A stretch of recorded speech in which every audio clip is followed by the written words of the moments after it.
6.5 trigonometric functions. So we're going to determine the amplitude from the first graphs, and then we're going to do a quick sketch. So my amplitude is 2/3. So our graph, nothing else has been changed about this. So we're still going to have a period of 2 pi, which is a normal sine function. And now it's going to go have an amplitude of 2/3, so I'm going to go up by 3 so that I can graph that nicely. Okay, so a sine function will start at 0. And what I did was I split this into 4. So if I take my period length and I divide it by 4, that means that I have 4 even sections. So a sine function has from here to here, from here to here, from here to here, and from here to here. So that's 1, 2, 3, 4 equal sections. So I always want to take that period length and divide it by 4 when I'm graphing. So in our first section, it's going to go to 2/3, then it is going to hit the midline, then it's going to hit negative 2/3. So the sketch of my graph looks like this, and the only thing that has been manipulated is that amplitude. Next one, my amplitude equals -4. So nothing else has changed, however, just the amplitude. So I'm going to go 4 sections, 1, 2, 3, and 4. And this is my 2 pi. And I'm going to go 4 lines. And because it's a cosine function also has 4 sections. It just starts at the maximum first. Oops. So 1, 2, 3, 4. Now this one also has a reflection, so it's going to start down at the minimum, then it'll hit the midline, then it will hit the maximum, then it will hit the midline, and it'll hit the minimum again. So this is the sketch of this graph. Okay, the next one's determine the period of each function. So our period is determined by what is our b value before our x. So to find it, I will take 2 pi and I will divide it by whatever that number is. So 2 pi divided by 6, so pi over 3. So let's sketch this puppy. So we want our period to be pi over 3. So what I'm going to do is I'm going to take pi over 3 and I'm going to divide it by 4. And what I get is pi over 12. So I'm going to go with 1, 2, 3, 4 sections, and each one is worth pi over 12. So 1 pi over 12, 2 pi over 12s, which is pi over 6, 3 pi over 12s, which is pi over 4, and then 4 pi over 12s, which is pi over 3. So that gets us to our minimum. This is a normal cosine graph other than the period, so we will have an amplitude of 1. So I will start at my maximum, I will hit the midline, hit the minimum, hit the midline, and then back up to the maximum. And there's the sketch of my graph. Alright, we have sine is x over 7, so we're going to take 2 pi and divide it by 1/7, which is the same as saying 2 pi times 7. So our period length is 14 pi. And this is a sine function. So let's graph this. So I want 4 lines. We want to figure out what we're going to label them as. So I'm going to take 14. Let's say this is 14 pi. Half of 14 is 7 pi. Half of 7 pi is 7 pi over 2. So I'm going to call that one 7 pi over 2. So each of them are worth 7 pi's over 2. So 7 pi over 2, 14 pi over 2. This one will be 21 pi over 2. So that's how I'm graphing that one. You can also take 14 pi and divide it by 4 and then simplify, and you would have got 7 pi over 2. So same idea there. So this is a sine function with a normal max and a normal min.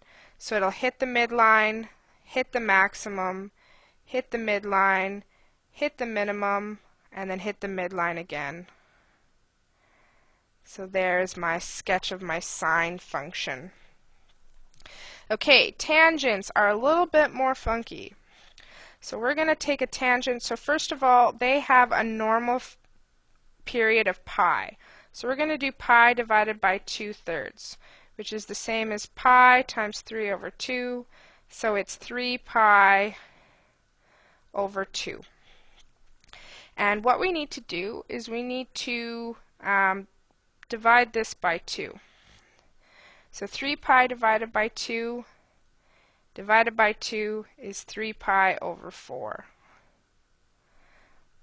So when we sketch this tangent, on equal sides of the 0, we're going to have 3 pi over 4 and negative 3 pi over 4. And that's where my asymptotes are going to go.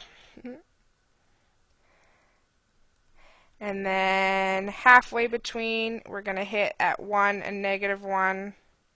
So our graph will look like this. So there is a sketch of our graph, except make it look nicer than what I just did. Okay, last one. We're going to take pi and divide it by 2. So it's pi over 2 is our period. I'm going to take that and divide it by 2 again to get pi over 4. So that means that on each side of the axis, we have pi over 4. And that's where our asymptotes are going to go. And then it's going to hit 1 here and here, and then go towards our asymptotes. So that is how you'd sketch those tangent functions. All right. We're going to graph the following function. So we have cos of x minus pi over 6. So this has a phase shift of pi over 6 to the right. So what we're going to do is we're going to have an amplitude of 1. That doesn't change. My period is going to be 2 pi. That's normal. My midline is going to be 0. That's normal. The only thing that's changing is that where it's starting. So I'm going to take 2 pi and I'm going to divide it by 4. And I get pi over 2. So each section is going to be worth pi over 2. That doesn't really help me with this pi over 6. But what I can do is find a way where they meet. So if I start counting by pi over 6, so I have 1 pi over 6, 2 pi over 6, that's a pi over a third. And then we have 3 pi over 6, we get pi over 2. And we can use our unit circle to figure that out. So what we can do is we can make every tick worth pi over 6.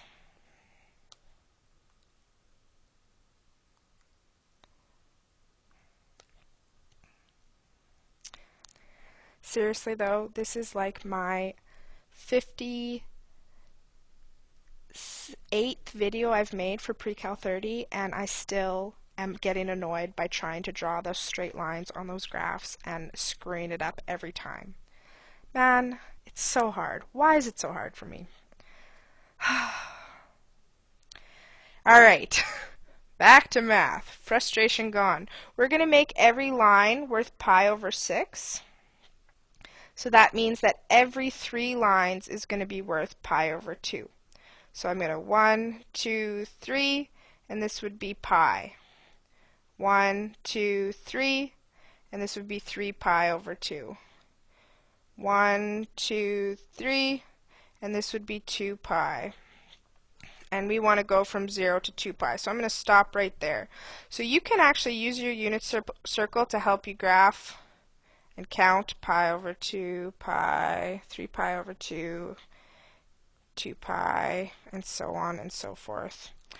You don't have to, but you can. And you definitely don't have to label every single line. And also, if you want to, you sure can. I don't care. But you could just use the unit circle to do that as well. You don't have to think about it. Okay, so this is a cosine function, which means I'm starting at my max. My maximum is 1. Let's go 1, 2, 3, 4, 5. 1, -1. Let's give ourselves some room. So it's going to start at the maximum phase shift of pi 6 to the right. So I'm going to go like that. Now, in order for us to make the period properly, every section of the cosine function needs to go pi over 2. So I'm going to go three sections, so 1, 2, 3, and then I'm going to hit the midline. Then I'm going to go 3, 1, 2, 3, and then I'm going to hit the minimum. Then I'm going to go 1, 2, 3, and hit the midline again. 1, 2, 3, and then I'd hit the maximum again. And we can also work backwards because we want to hit that 0 to 2 pi. So I'd go backwards, 1, 2. It's not really on my graph, but it would hit the midline right about here. So we can sketch, imagining that there's a graph here, and then we would graph from here through our points, and you would stop at 2 pi, imagining it went on. So only draw between 0 and 2 pi. Alright, tan.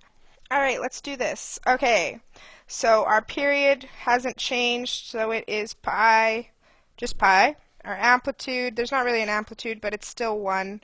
Our midline is still at 0. The only thing is a shift of pi over 2.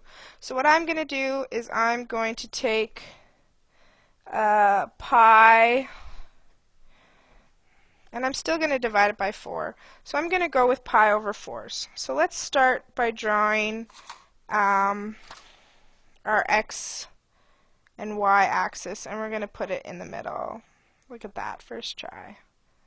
I mean, it's good enough. So what this means is we're going to count by pi over 4s. So let's go, every 2 line is pi over 4. So that means this one is pi over 2. Line, and then it is pi. Line, and then it is 3 pi over 2.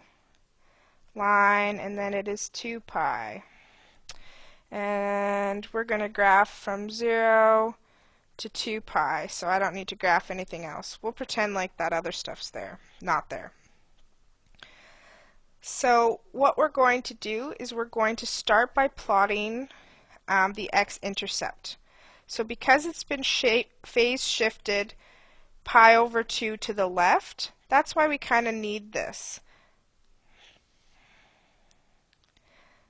So what it would show us is that instead of plotting it at 0 and 0, we would plot it here.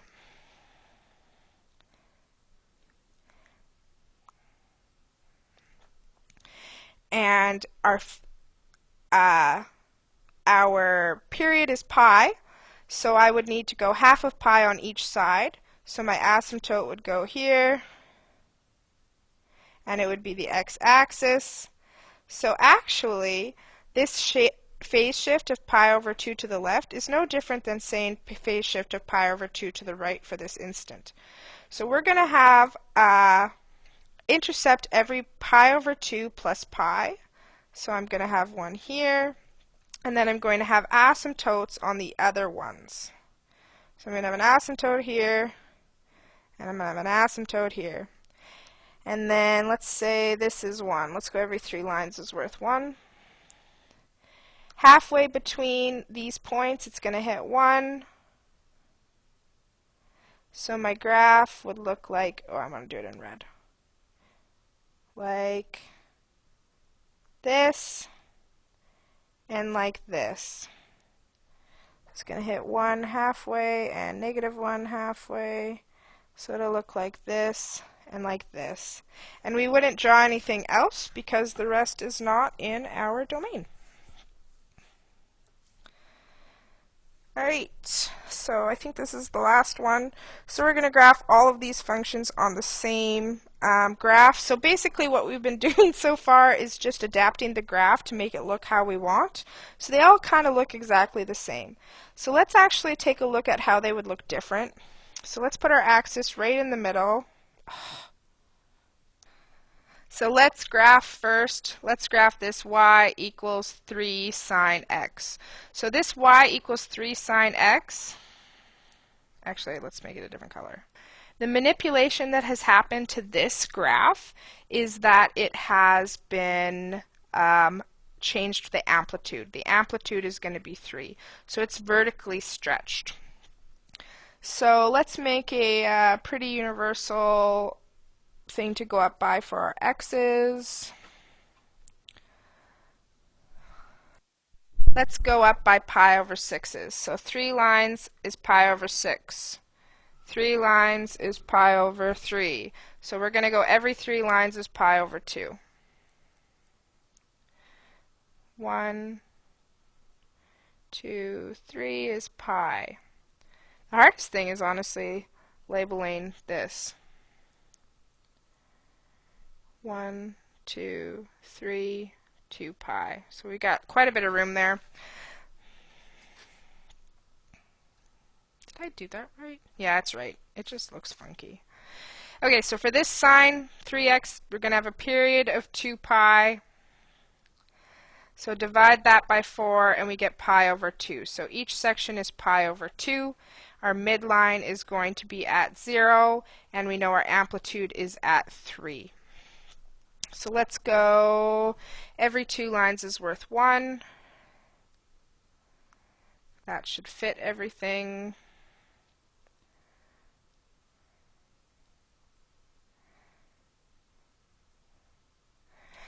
Alright, so let's graph this. So a sine function starts at the midline. It hits the maximum. So if the amplitude is 3, it will be at 3. And also, my bad, we're going pi over 2, so it's going to be over here at pi over 2. Then it is going to hit the midline at pi. Then it's going to hit the minimum at negative 3, at 3 pi over 2, and then it will hit the midline again at 2 pi. So this is my graph of y equals 3 sine x. Alright, let's do another one. I don't want to skip that one. Let's do this one now. So we have sine x plus 3. So this one has an amplitude of 1. It has a period of 2 pi. It hasn't been changed. So that means we're going in sections of pi over 2 as well. The thing that has changed is the midline. So my midline is now at 3, which means my max going up with an amplitude is going to be at 4, and my min is going to be at 2. So I'm going to draw that in. So we're starting at our midline, so at 3, then it is going to hit the maximum, then it is going to hit the minimum, then it will hit our midline, then it will hit the minimum, and then it will hit the midline again. Oh no. So this graph is going to look like that. So now that we have 2 graphed on one page, it's a lot easier to see that they look different. Alright, last one. I need a bright color. Let's go lime green. Okay, so for this one, will that work? Yeah, it'll be fine. Okay, so this one, our period has been changed. So our period is going from 2 pi to 2 pi over 3.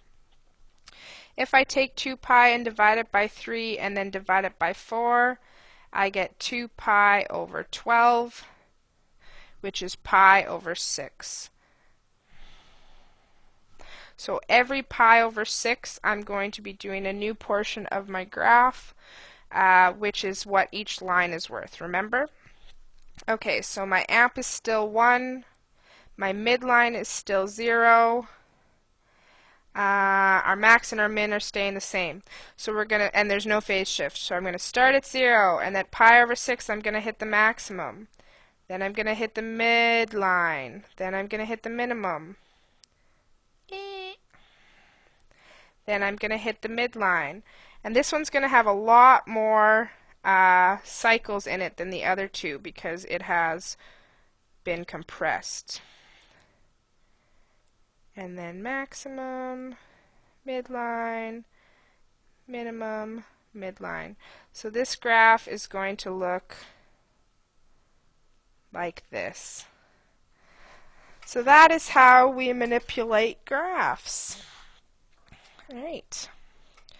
Thank you, and good night, and sayonara, farewell, bye.